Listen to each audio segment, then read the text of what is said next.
We're here in the European Parliament in Brussels. Very, very busy today, as you can see. It's a committee week, so MEPs are here taking part in the various committee meetings. There's also a big plenary session for the Committee of the Regions taking part, so a lot of members of the public, people who we wouldn't usually see here, so a nice bit of bustle. I like it when it's busy.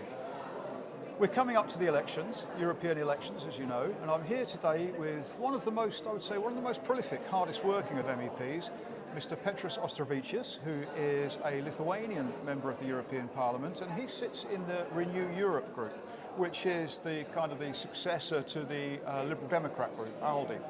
And we're going to talk a little bit about the elections and one or two other things. First of all, thank you very much for agreeing to speak with us today. Thank you for inviting me. We have elections not just in Europe, but we have not just European elections, but member state elections, UK, USA, Russia. We're expecting to see in the EU possibly 4 changes of government, probably seeing changes of government in the UK and US as well. We're expecting this. But also here in the European Parliament, if we do see a shift to the right, how is that going to affect business here? How is that going to affect maybe the makeup of the groups and the influence of the groups? I think this is a very special year as we speak, 2024. If I'm right, I mean, there are more than 70 national and supranational elections, I mean, the world is facing this year. It will be, well, I think a year of change. I mean, no doubts that some national governments will fall down. I mean, the new ones will come to the offices. But, you know, I mean, I take it as a normality. I mean, not all of the elections will be under democratic rule. Let's be frank. We are just in next month, in February, on 25th, we're gonna see some, you know, comedy with the so-called elections in Belarus, for example. So there are rock states, or in Russia, I mean, as Putin will be re-elected 5th time. Yes. I mean, it's excellent, you know, it's an excellent tool, elections. I mean, if you in full control, if you know, I mean, whom to control, which way to control, so your victory is guaranteed. So that's the way a big portion of the world lives under. So it's absolutely challenging, I would say, circumstance we have to understand. So that's why I'm looking at the part of the democratic world, which will be really facing very competitive elections here and in the US. And my hope is to really sustain, at least, I mean, the basic set of values and beliefs. So we have agreed before. If we are to change some beliefs and to modernize them according to some leading figures, I think we might end up not being democratic. So that's for me the biggest challenge, not the change of the governments. One of the issues that does divide parliamentarians really across Europe and certainly in here is that of Ukraine. Yeah. We're just days away from the 2nd anniversary now, actually. As you know, and I'm wondering how a shift to the right might affect across the board support for Ukraine, because we do know that in recent years we've seen a totally unexpected phenomenon, which is infiltration of Europe's far right by Russia. So I'm hearing a lot of pro-Russia, anti-Ukraine sentiment from people on the far right. I talk to everybody. I absolutely will speak to people of any political shade. If we see a shift to the right, will that give the far right more power, the pro-Russian lobby more power here in the European Parliament? And if it does, do you think it would be significant to sway the Parliament when it comes to important votes on, for example, budgets? Probably I will use one example, I mean, to illustrate my concerns, which I observed for the time being. If you see, I mean, the periods of time in between of the every next package of sanctions, it's increasing. I mean, you know, we have 13th package of sanctions or so, and I mean, if in 2022, almost every second month, we've been able to agree on something else. I mean, deterring Russia, on putting some pressures, and concentrating our joint efforts. Now it takes from 3 to 5 months. And why is that? I mean, what has changed? I mean, don't we see a need, to, support Ukraine more? I mean, to limit Russian economic and financial powers to greater extent? No, there is something here. I mean, some national governments, which they didn't change their points of view. Probably they become more vocal. I would range EU member states from absolutely against, and we have some. They might be changing from time to time. They adapt new rhetorics over the sudden. So then there are those who provide assistance or support conditionally. Mm-hmm. And then there is a unwavering support from biggest part of member states. I think with the next elections to come, we might see longer debates, some even political attempts of political obstruction here in the European Parliament, proposing some intermediate stages. I mean, let's have a study. Let's listen to all sides, so to say, involved in a decision making. Although those decisions are really made based on good analysis, I believe we will see more attempts to slow down, to complicate, and probably to scale down the financial and military support to Ukraine, which would be, to my understanding, very risky, not just only for Ukraine, for ourselves. Of course. I mean, because the Ukraine's policy should unite us, not should divide us. I mean, if we agree on the existential threat coming out of Russian aggression. The amount of funding that the European taxpayer has given to support Ukraine is actually very impressive, I have to say. Sure. I made a few notes. 40 billion euros for budgetary support, 29 billion for military aid, 17 billion for supporting Ukrainian refugees here in the European Union. Sure. And actually, if you add to that 17 billion, I'm aware personally of a great many people who have given their homes. I know of a family who have been given a wonderful home and an art studio. They're artists. That's the level of generosity here in Belgium, certainly. It's been very impressive. Right. It's a lot of money. Yep. But if we kind of divide that by the population of the EU, it would probably work out at a packet of cigarettes for peanuts. Yeah. So we put it into perspective. At the moment, there's a shortfall. Ukraine has a shortfall of 48 billion on its budget. So there's a meeting tomorrow at the European Commission to discuss a transfer of 50 billion euros. Now, the interesting thing about this, of course, is Victor Orban, who will be the centre of attention tomorrow. Do you have any idea?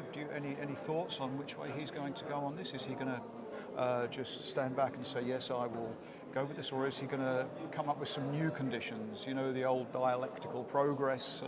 We remember our Marxism. Is that what we're going to see tomorrow from Orban?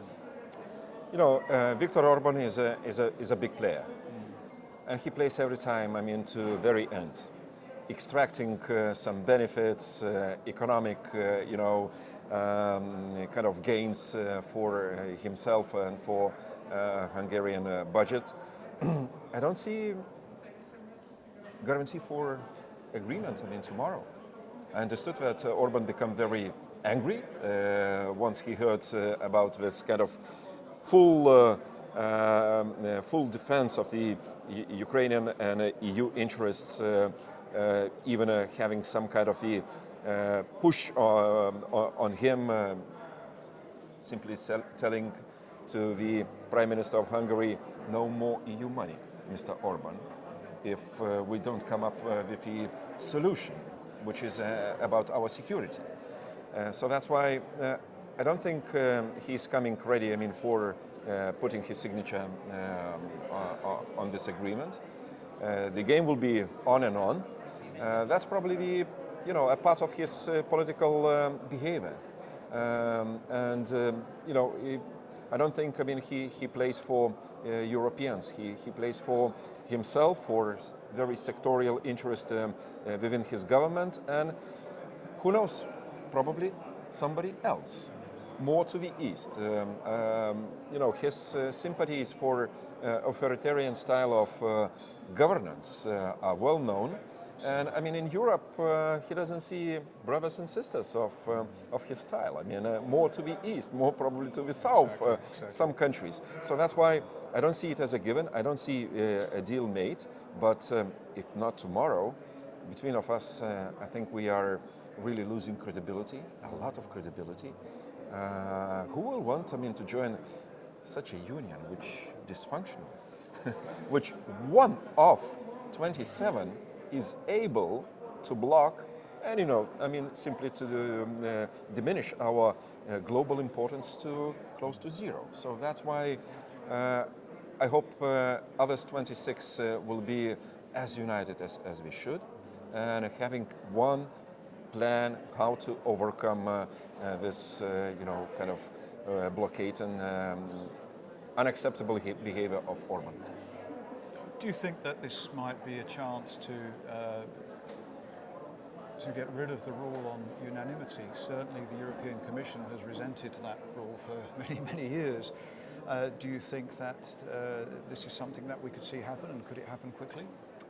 I think the EU pays unbearable price already, having this unanimity rule applied for this kind of the decision. So we have to move away as quickly as possible.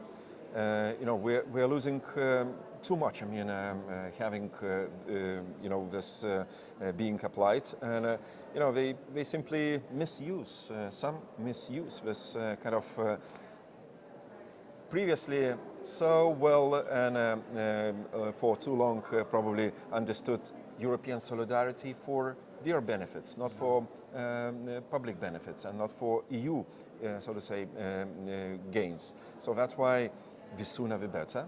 We can't withstand this principle being applied because nobody knows what kind of challenges we might have in future. Quite. Concerns about changes of governments, okay, they're understandable, but actually Poland, the new government in Poland is, I think, good news for everybody. Sure. Donald Tusk, I think, is somebody who is respected and admired by most. I rarely, if ever, have heard anything bad about him. And I always hold Poland up as being a real example of what EU membership can actually bring to a country in terms both economically and politically. It's been a great success story. It was almost a breath of fresh air when the Poles arrived here, which was when, 2004. Do you think that Poland is maybe emerging as a new leader in the EU? I hope so. I mean, generally speaking, European Union needs leadership. Not so many around between of us. And if the new Polish leadership comes to this kind of a level, they can unite. I mean, they can bring together more countries under one or two ideas. I think it's not too much. We need this one, and especially in, let's say, eastern flank of European Union. In the region where we feel this, you know, cold coming from east, risks and challenges emerging almost every day.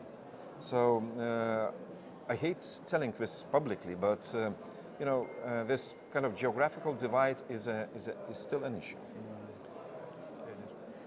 And these are, you know, issues, a lot of them that have been inherited from the Soviet Union. We've inherited quite a lot from the Soviet Union here in the European Parliament. You know, I've been working in and around the Parliament for 20 years now, and I like a good scandal, I've got to be honest. And we have one. We have one that's broken this week. Sure. With an MEP who has been exposed, or not exposed, been accused. Let me say accused is the correct word, because nothing is proven and the lady in question is denying the allegations. But I think that the long-term relationship with Moscow, the fact that she is representing Russian interest groups in her own country, and I think beyond at European level, were always a little bit of a clue to the fact that her loyalty to the old days, as it were probably a little bit more than it is to Brussels. This is not the first time this has happened. This is not the last time it's happened. We even had, if memory serves correct, the earliest proof of Russian infiltration to the European Parliament was in the 1960s, when a British MEP, a British Labour MEP, was actually awarded a medal for his services to the Soviet Union, yes, it's true, by his handler, his KGB handler, Leonid Zaitsev, in the European Parliament. So, and in the British Labour Party, of course, that's no surprise. How many more of these surprises? We could talk about an Estonian MEP, about who certain allegations have been made over the years. How many more of these sleepers, can we call them, do you think there might be? If to speak about this very example of recent Russian gate, it was almost a public secret. Oh, of course. I mean, how come you, oppose all the decisions of the European Parliament, voting against resolutions calling for, sanctions or, deterrence against Russia, and be neutral? No. I mean, Ždanoka is too serious, I would say, as a politician and ideologically very stable, I would say, as a as a personality. You can't accuse she changed views or become as she is. No, I mean, she always served interest of the past, of the East, never of Europe. But she was given such a privileged access, I have to admit, to the European Union. She was, a part of in-camera discussions, which were supposed to be, only for those you trust and some confidential information shared. So that's why I believe, she was a very important source of information for those in Kremlin or in Moscow or who knows else. How many more we have in this house? In a previous legislature, we had some from Le Pen party, willingly taking credits from Russian commercial banks and so on and so forth, mediating deals. How many will come after elections? So that's why I think this overall issue of EU and Russia relations, as well as democracy and autocracy, will be a very part of the next incoming campaign for EU elections. And I will not shy away, speaking about this. People have to be explained. We don't play, a game in a kind of sandbox. It's too serious. We are under, I would say, a watchful eye from Moscow, and let's not, decrease the importance of the parliament telling, no, it's just the parliament. No, it's an important EU institution where decisions are made, or a part of the decision-making process is in. So that's why it's a scandalous situation. I hope, we will handle the situation as the sooner the better. Otherwise, there is no credibility on EU institutions. Do you think that the European Parliament is being somewhat naive? A parliament should be open, of course. It should be transparent. That's the whole point of a democratic parliament. But over the years, I've often wondered if all of those Russian and Chinese younger people sitting in on committee debates, are they really journalists? I never, you would have maybe one or two British journalists and then 5 or 6 Russians and even more Chinese. They really thought they were journalists. It's too open, isn't it, really? Security and defence. Should there be non-EU journalists covering security and defence committee meetings, for example, subcommittee meetings? I think with the EU integration encompassing more and more sectors of policy line, having more decisions being made on EU level rather than on the national level, we have to, reassess the information we possess, the confidentiality we can trust. Once we see certain members of the European Parliament or this House taking part in some discussions, I think the time for general discussions is over. Once we are speaking about the proposal to establish full-scale security and defense committee, I think time has come, seeing all the challenges. We have to have much better, checking, kind of profile checking instruments in order to trust to vote towards those with whom you talk to. So I think I hope the next European Parliament will move forward in this regard, and not limiting public access. We have to be open for Europeans, for different opinions, tolerant, discussing everything, but we can't serve as a base for Russian or Chinese intelligence and become another Vienna, where spies are sent to for training and collecting information. I think we have to get serious, and the sooner the better. Absolutely. One last question. You'll be standing in the elections again? You're running for re-election? I'll do my best. Absolutely, absolutely. Thank you. We're very well aware of the work that you've been doing, particularly for Ukraine, and that is not just in this current crisis. This goes back some years, so congratulations for that. And thank you very much. Thank you very much for your time. Thank you. I know that Pleasure this is of a mine. busy week for you, and Always. We look forward to speaking to you again. Good luck for you as well. Maybe after the elections. Looking forward. Thank you. I promise to be back, if so.